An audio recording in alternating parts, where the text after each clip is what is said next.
Hello friends, welcome to Kargi classes. Date आज की 9 जनवरी 2021। देख लेते हैं इंडियन एक्सप्रेस के इंपॉर्टेंट आर्टिकल्स न्यूज़ जो आज हम डिस्कस करेंगे।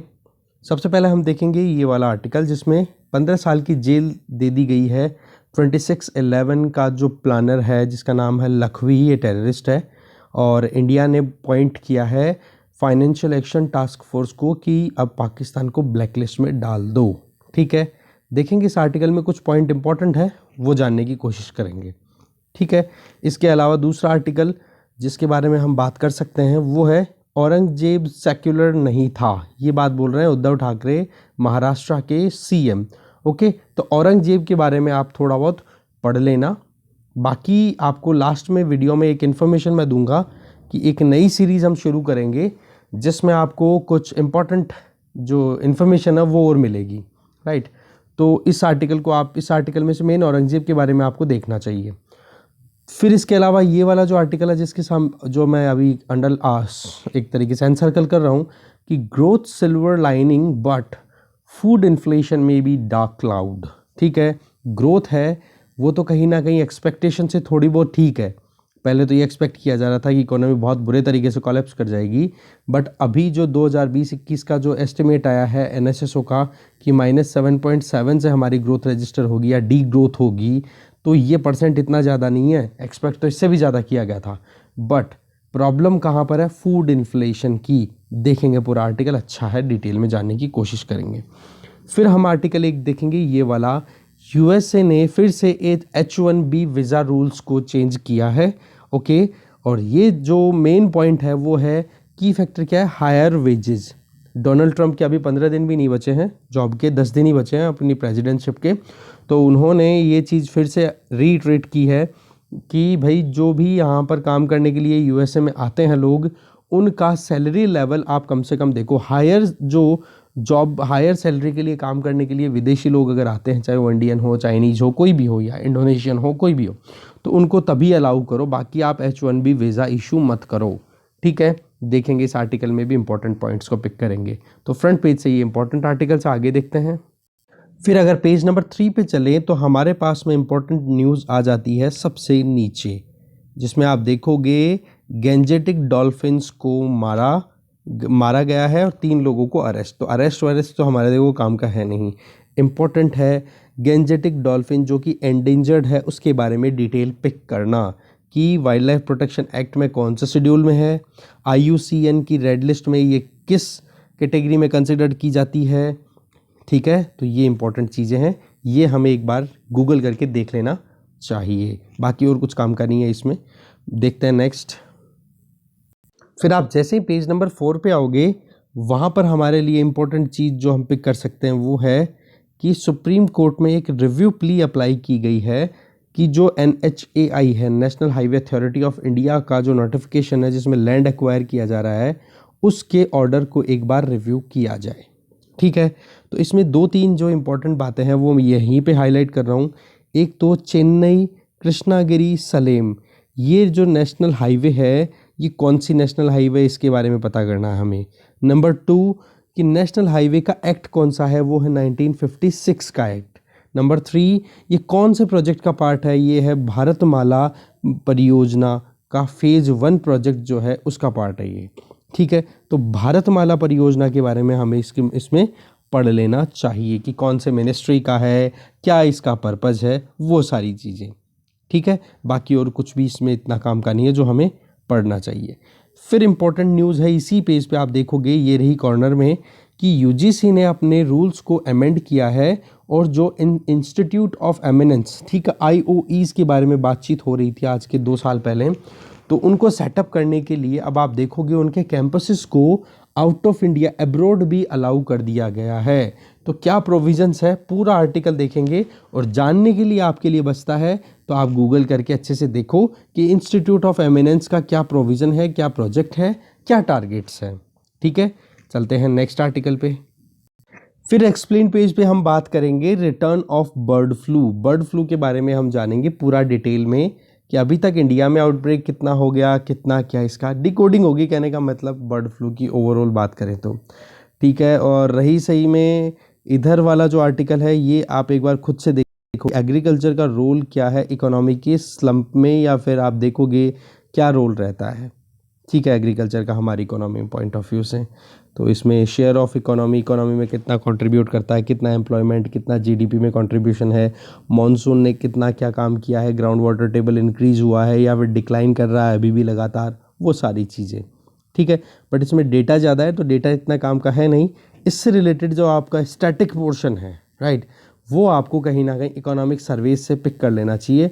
अगर आप देखो तो 2020-21 का 2019-20 का इकोनॉमिक सर्वे आपके पास में अवेलेबल होगा, या फिर 2020-21 का इकोनॉमिक सर्वे अब आएगा, उसमें ये जो डेटा आएगा वहाँ पर हमें कहीं ना कहीं पिक मिलेगा, ठीक है। बाकी ये सेगमेंट्स है जिनके बारे में हमें पता होना चाहिए। बाकी व्हाट्सएप की प्राइवेसी पॉलिसी क्या है, WNBA टीम, ये सारी चीज़ें बिल्कुल काम की नहीं है, ठीक है। नेक्स्ट चलते हैं आगे। अब आ गए हम इकोनॉमी पेज पे। इकोनॉमी पेज पे अगर देखें तो इंपॉर्टेंट न्यूज़ आपको देखनी चाहिए DGCA के बारे में। ये नॉर्म्स इशू किए गए हैं ट्रांसपोर्टेशन से रिलेटेड कि हाँ कोविड-19 वैक्सीन कैसे किया जाएगा, ठीक है, director general of civil aviation, right. तो पॉइंट यहाँ पे आ जाता है, हमें क्या देखना है, हमें देखना है DGCA के बारे में। आप इसके बारे में, ये बॉडी है, इंपॉर्टेंट है, इसके बारे में आप जानो। बाकी तो कोई भी आर्टिकल आज इकोनॉमी पेज पे इंपॉर्टेंट नहीं है। तो अब जितने आर्टिकल्स हमने समरी पिक की है उनके बारे में डिटेल आउट करेंगे।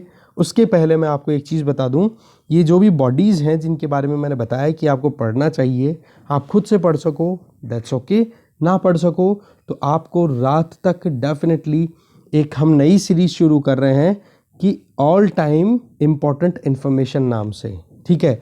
जैसे मान लो आपको गैंजेटिक डॉल्फिन्स के बारे में कोई भी चीज़ बताई जाएगी, तो वो जो डॉल्फिन वाली जो चैप्टर है वो आप चाहे कभी भी प्रिपरेशन करोगे हमेशा आपके लिए कहीं ना कहीं रेलेवेंट बनी रहेगी।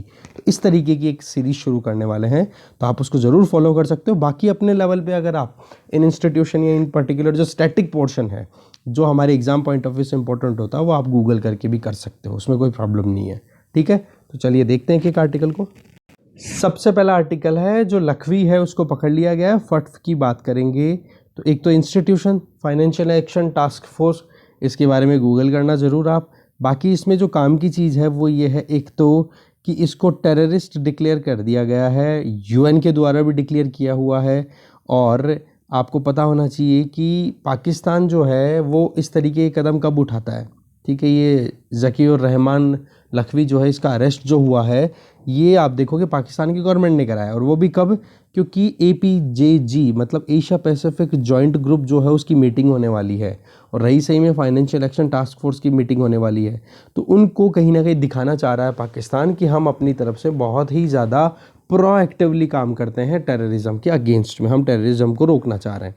बट यहाँ पर जो एक्सपर्ट्स हैं उनका क्या कहना है कि पाकिस्तान ऐसे कदम उस टाइम पे लेता है और ये रूटीन बन चुका है उनका, ठीक है, कि बस केवल मीटिंग होने वाली है, इंपॉर्टेंट मीटिंग होने वाली, तो उनको दिखा दो कि हाँ हम टेररिज्म को रोकने के लिए पूरी कोशिशें कर रहे हैं। बाकी इनको सब पता है कि कौन सा टेररिस्ट कहाँ पे रहता है, एक एक चीज़ बिल्कुल ओपन अप है इस चीज़ की, ठीक है। तो एक तो फाइनेंशियल एक्शन टास्क फोर्स, एक APJG, ये दो बड़ी इंपॉर्टेंट इंस्टीट्यूशंस हैं। इसके अलावा इस आर्टिकल में इंपॉर्टेंट चीज़ है वो ये कि यूनाइटेड नेशन सिक्योरिटी काउंसिल का कौन सा सैंक्शन या कौन सी सैंक्शन कमेटी है जिसमें टेररिस्ट को डिक्लेयर किया जाता है यूनाइटेड नेशन के द्वारा, तो वो है 1267। ये ध्यान रखना, इस तरीके के question objective type exam UPSC बार बार पूछ लेती है, ठीक है, कि किस तरीके से ये सारा काम होता है कब को, तो वो 1267 टेररिज्म से रिलेटेड ये एक्टिविटी है, ठीक है। बाकी और तो थोड़ा सा हिस्ट्री बताई हुई है कि पाकिस्तान को फट्फ ने मतलब फाइनेंशियल एक्शन टास्क फोर्स ने 2018 में ग्रे लिस्ट में डाल दिया था। उसके बाद में एक सीक्वेंस बैक टू बैक चल रही है कि अब आपने कुछ मनी लॉन्ड्रिंग या टेररिज्म को नहीं रोका, टेररिज्म को जो फाइनेंस होता है उसको नहीं रोका, तो आपको ब्लैक लिस्ट में डाल दिया जाएगा। बट वही है, कभी कभी किसी को उठा के कभी किसी को उठा करके जेल में डाल देते हैं और बच जाते हैं ग्रे लिस्ट में ही रह जाते हैं। बट अभी भी कहीं ना कहीं तलवार तो लटकी रहती है, ठीक है। तो देखते हैं नेक्स्ट आर्टिकल को। नेक्स्ट आर्टिकल है ग्रोथ सिल्वर लाइन है बट फूड इन्फ्लेशन बड़ी ज़्यादा ज़बरदस्त है। अब देखो जो FAO है ना, फूड एंड एग्रीकल्चर ऑर्गेनाइजेशन, जो कि फूड प्राइस इंडेक्स रिलीज़ करता है हर महीने, उसका डेटा अगर आप देखोगे ना तो ये देखो जनवरी 2020 में 102 पॉइंट पे चल रहा था और दिसंबर 2020 में कितना चल रहा है 107, और जबकि मई 2020 में कितना था ये 91। तो आप देख सकते हो मई के टाइम पे तो कितना सस्ता हुआ था सब कुछ जो भी कंजम्पशन के लिए काम आता, फूड एंड फ्यूल, राइट। और इधर जनवरी में देखोगे 102। अब की बार ये देखो दिसंबर जो पिछला महीना गया है इसमें कितनी महंगाई रही है। तो बात ये आ जाती है कि देखो इकोनॉमी हमारी डी ग्रोथ कर रही है, कोई प्रॉब्लम नहीं है, तो फिर भी अगर उसका डेटा देखें तो कितना एनएसएसओ ने बताया -7.7। तो इसमें बोला है कि ये बहुत हद तक सही है, नहीं तो बहुत बुरे हाल एक्सपेक्ट कर रखे थे, पता नहीं क्या होगा। रही सही में जो परचेजिंग मैनेजर इंडेक्स हैं या इलेक्ट्रिसिटी कंजम्पशन की बात करें, फ्यूल कंजम्पशन, जीएसटी कलेक्शन की बात करें, गूगल ने जो मोबिलिटी इंडेक्स अपना डिक्लेयर किया है, क्योंकि गूगल मैप यूज़ करते हैं उस पॉइंट ऑफ व्यू से, तो ये इंडिकेटर्स कहीं ना कहीं एनकरेजिंग है, बहुत बुरा हाल नहीं है। नहीं तो कोविड-19 के बाद में जब लॉकडाउन लगा था उस टाइम बहुत ही यूँ एक्सपेक्ट हो रहा था पता नहीं कितना हम कॉन्ट्रैक्ट कर जाएंगे। हमारी इकोनॉमी फर्स्ट हाफ में ऑलमोस्ट कॉन्ट्रैक्ट कर गई थी, मतलब आप देखोगे -14.9%।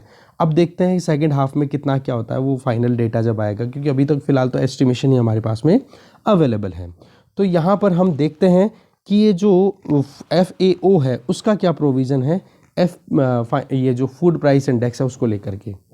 देखो एनएसएसओ का तो है ही गया, बाकी United Nation Food and Agriculture Organization जो है वो रिलीज़ करता है फूड प्राइस इंडेक्स को। ये इंपॉर्टेंट इन्फॉर्मेशन आप नोट डाउन कर लो, हर महीने ये रिलीज़ होता है और ये रिफ्लेक्ट करता है कि इंटरनेशनली जो फूड की बास्केट है उसकी प्राइस कितना वेरी कर रही है, जो कमोडिटीज़ हम कंज्यूम करते हैं उनका। बेस ईयर कितना कौन सा ले रखा है अभी 2014 से 16 का, जो कि 100 पॉइंट माने जाते हैं। फिर उसके बाद में आप देखोगे दिसंबर महीने में कितना देखा था हमने, ग्राफ देखा था ना 107.5, जो कि 2014 के बाद में अभी तक हाईएस्ट जा रहा है, और लोवेस्ट कितना आ गया था 91, जो कि मई 2020 में हमने देखा था। तो एक्सट्रीम ग्लोबल प्राइस जो है वो बहुत सारी फार्म कमोडिटीज़ के अक्रॉस देखी जा सकती है, जैसे कि वीट, कॉर्न, सोयाबीन, इनकी प्राइस अगर देखोगे तो ये बहुत ज़्यादा राइज़ कर रही है। इसी तरीके से शुगर की अगर बात करो, रॉ शुगर की, वो भी लगातार हाइक पे जा रही है, इंटर कॉन्टिनेंटल एक्सचेंज जो हो रहा है शुगर का उसमें। इसी तरीके से राइस प्राइस है वो भी बहुत ज़्यादा हाई है। तो स्किम मिल्क पाउडर जो होता है, जो एक तरीके से क्रीम जो निकलती है, वो भी ग्लोबल ट्रेड डेयरी में देखा जाए तो वहाँ पर जैसे न्यूजीलैंड में हाईलाइटेड रहता है ये, तो वहाँ पर बहुत ज़्यादा इसके पैसे बढ़ रहे हैं। अब पॉइंट यहाँ पे आ रहा है कि ये इतना राइज हो क्यों रहा है फूड इन्फ्लेशन का, तो इसमें हम 3 इंपॉर्टेंट रीजंस देख सकते हैं। एक एक करके आप समझोगे तो बड़ा क्लियर हो जाएगी ये चीज़ें। देखो फर्स्ट तो ये है कि अब डिमांड है वो धीरे धीरे बढ़ रही है। जैसे इंडिया जैसी इकोनॉमीज़ ने अपने आप को ओपन अप कर दिया मई के बाद में, तो डिमांड लगातार बढ़ती जा रही है, बट सप्लाई चेन जो है वो अभी भी कहीं ना कहीं पोस्ट पैंडेमिक एरा के टाइम पे जिस तरीके से थी वो नहीं बन पा रही है। रही सही में ड्राई वेदर कंडीशन देखी जा रही है, थाईलैंड, ब्राज़ील, अर्जेंटीना, यूक्रेन, ये बड़े इंपॉर्टेंट रोल प्ले करने वाले हैं सप्लाई चेन में। तो डिमांड एंड सप्लाई इम्बैलेंस बना हुआ है। एक तो देखो ये वजह आ गई है। दूसरा, चाइना में आपको पता है कि चाइना पे सभी कंट्रीज़ कुछ ना कुछ सैंक्शंस लगा रहे हैं, तो चाइना क्या कर रहा है, स्टॉक पाइलिंग कर रहा है। कहने का मतलब कि भाई खाना इकट्ठा कर लो, बाद में पता नहीं है खाना मिलेगा कि नहीं मिलेगा, ये हाल समझ के। तो वहाँ पर स्टॉकिंग ज़्यादा हो रही है, तो मार्केट में बहुत कुछ एक्सेस में, जैसे wheat, corn, soybean, barley, sugar, इन सब को इकट्ठा करने में लगा हुआ है चाइना। तो इस वजह से भी मार्केट में सप्लाई की कहीं ना कहीं कमी आ रही है। तीसरा रीज़न यहाँ पर बताया जा रहा है कि आप ग्लोबल इंटरेस्ट रेट देखिए हमने कि किस तरीके से फिस्कल स्टिमुलस देने के लिए एडवांस कंट्रीज़ ने अपनी करेंसी को मार्केट में फ्री छोड़ा, बहुत सारा फ्लड कर दिया, एक तरीके से फ्लड गेट ओपन कर दिए सभी मैक्सिमम सेंट्रल बैंक्स ने। तो इस वजह से क्या हो गया, लोगों के हाथ में पैसा आ गया, तो वो क्या करेंगे, डिमांड ही तो करेंगे ना, फिर तो डिमांड करेंगे और इधर सप्लाई की कमी आ रही है, तो उस वजह से भी कहीं ना कहीं महंगाई बढ़ी हुई है। तो इस तरीके से हम देख सकते हैं कि क्या वजह है, क्या हमारे पास में सिग्नल है। और रही सही में हम आरबीआई की अगर बात करें तो आरबीआई अपनी तरफ से और ज़्यादा क्रेडिट फ्लो नहीं कर सकता। इसकी वजह क्या है, क्योंकि अभी इन्फ्लेशन, फूड इन्फ्लेशन हमारे यहाँ पर बहुत ज़्यादा है, लगभग 9.8% तक जा रही है, जबकि टारगेट कितना है 4 ± 2% तक की, समझ गए। तो वो जो चीज़ है ना, इस पर कहीं ना कहीं आरबीआई थोड़ा कंसर्न है। आरबीआई ज़्यादा रिलैक्सेशन नहीं दे सकता पैसे इंटरेस्ट रेट्स पे, जिससे कि पैसा और मार्केट में आए, लिक्विडिटी बढ़े, क्योंकि रिस्क क्या है, फूड इन्फ्लेशन की। देखते हैं नेक्स्ट आर्टिकल। फिर है H1B वीज़ा को लेकर के। देखो यूएसए में जो टेक कंपनीज़ हैं, टेक्नोलॉजी बेस्ड कंपनीज़ हैं, वो H1B वीज़ा दे करके वर्कर्स को अपने यहाँ पे बुलाती हैं, जो कि उनका स्किल यूज़ करके फिर बाद में अपने प्रोडक्शन पे काम करवाती है, जो कि लोअर सैलरीज पे अवेलेबल लेबर को बुलाती है। जैसे इंडिया हो गया, इंडोनेशिया हो गया, यहाँ पर स्किल तो सबके पास में है, क्योंकि एक तो इंग्लिश स्पीकिंग है, एक अच्छी एजुकेशन मिल जाती है, तो उसके बाद में फिर वो भी क्या है, कहीं ना कहीं एस्पायर करते हैं कि हाँ हम यूएसए जाएँ, ऑस्ट्रेलिया जाएँ, बाहर जाने की इच्छा रखते हैं। तो बड़ी जो कंपनी जैसे गूगल हो गई, फेसबुक हो गई, अमेज़ोन हो गई, ये क्या है, कहीं ना कहीं इनको ज़रूरत पड़ती है सस्ते में लेबर मिले, तो उनके लिए ये H1B वीज़ा इशू किया जाता है। तो इंडियन कंपनीज़ भी है ना, उन पर भी कहीं ना कहीं इसका हार्म होगा। ऐसा नहीं कि वहाँ की जो कंपनियां हैं, टेक्निकल जाइंट्स हैं, उन्हीं को परेशानियों का सामना करना पड़ेगा H1B वीज़ा रूल में चेंजेस की वजह से। जी नहीं, इंडियन कंपनीज़ भी वहाँ पर आप देखोगे तो इंडियन कंपनीज़ भी बहुत कुछ इन्वेस्ट करके बैठी हुई हैं। तो ये देखो डोनाल्ड ट्रंप के पास में 10 दिन है उसमें। अच्छा, अब ये जो डेटा है, ये सॉरी H1B वीज़ा है, वो इशू कौन करता है? देखो, डिपार्टमेंट ऑफ होमलैंड सिक्योरिटी और US citizenship and immigration services, ये जो है ना, ये रजिस्ट्रेशंस को सेलेक्ट करती है कि किसको H1B वीज़ा देना है। ठीक है, अब पहले तो क्या था, लॉटरी सिस्टम था। लॉटरी सिस्टम में तो क्या था, जितने भी एप्लीकेशंस आ गए उनको एक पूरे लॉट में डाल दिया और फिर उनमें से पिक कर लिया। आपको पता है ये लॉटरी कैसे निकलती है। फिर उसके बाद में अभी डोनाल्ड ट्रंप ने क्या कर दिया, बोला सैलरी वाला फैक्टर है ना, इसको मिनिमम हम लेवल फिक्स करेंगे। उसमें ये कर दिया कि बोला कि जिनकी सैलरी $90,000 से ज़्यादा है उनको H1B वीज़ा इशू किया जाएगा। तो इससे देखो इंडिया, चाइना, ऐसे बहुत सारे कंट्रीज है जिनके बहुत सारे लोग यहाँ से काम करने के लिए यूएसए में जाते हैं।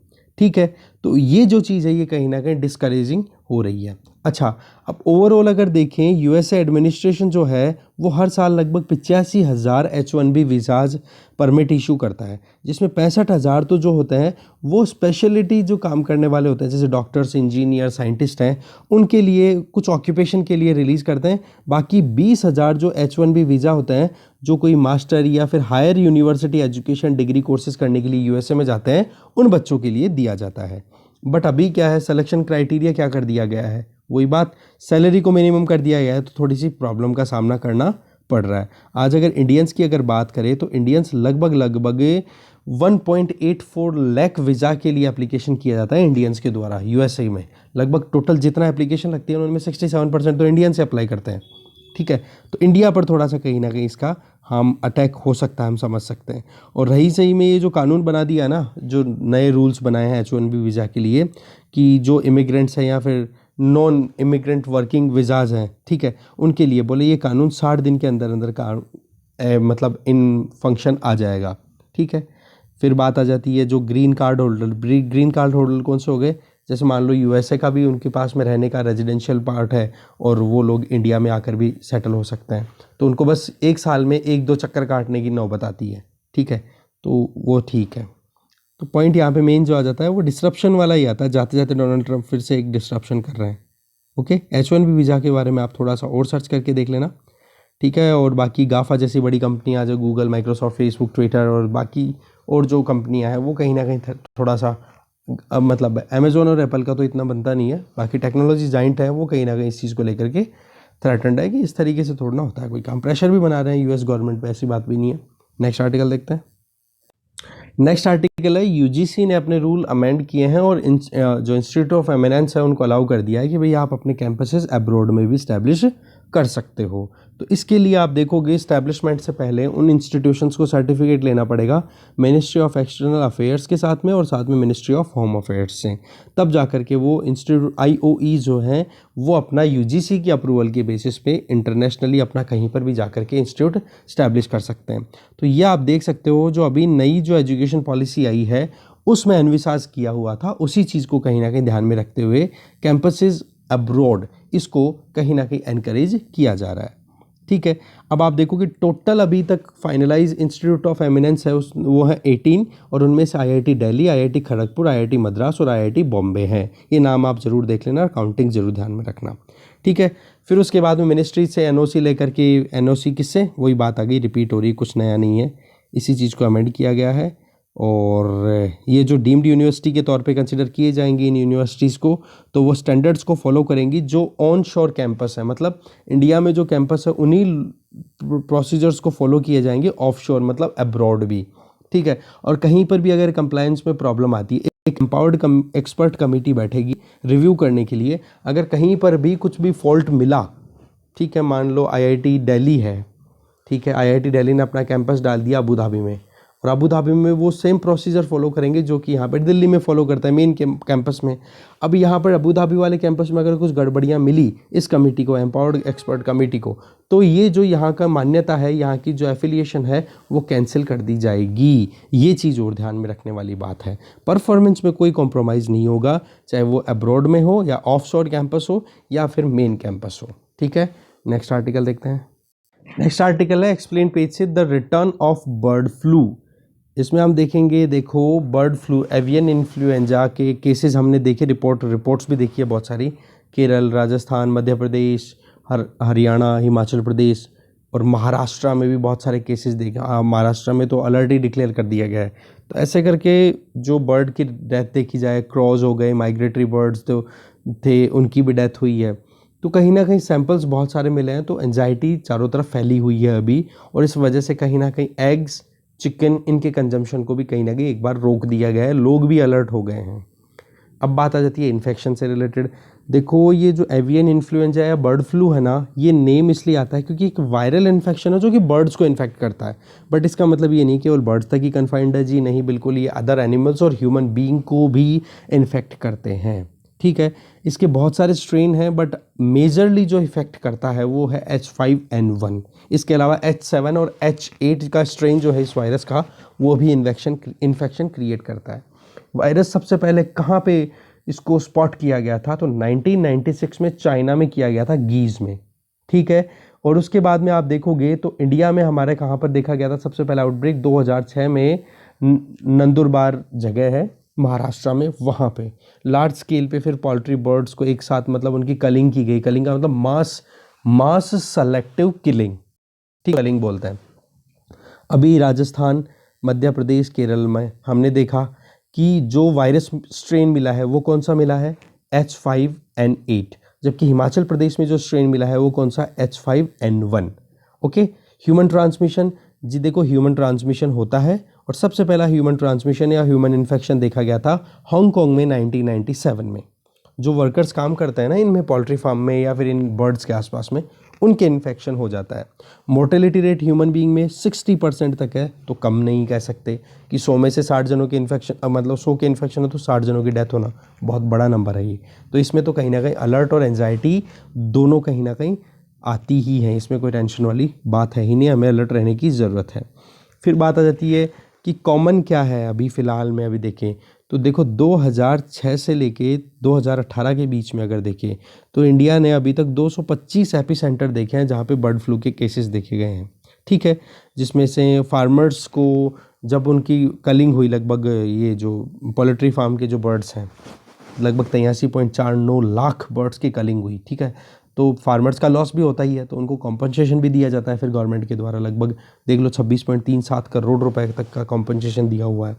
इन्फेक्शन की अगर बात करें, देखो महाराष्ट्र है ना, इसमें 2006 में सबसे पहले इन्फेक्शन इंडिया में आया था, उसके बाद में अभी तक कोई केस नहीं आया। बट उड़ीसा, त्रिपुरा, वेस्ट बंगाल, ये ऐसे स्टेट्स हैं जहाँ पर लगातार कुछ ना कुछ इन्फेक्शन के आउटब्रेक देखे जा रहे हैं इस एवियन इन्फ्लुएंजा के, ठीक है। तो ये जो चीज़ है ये कहीं ना कहीं कंसर्निंग है। इसके पीछे मुझे जहाँ तक लग रहा है, एक तो देखो इधर की जो क्लाइमेट है ना, ये ह्यूमिड क्लाइमेट है, इस वजह से ये कहीं ना कहीं ज़्यादा यहाँ पर सर्वाइव कर पाता है वायरस।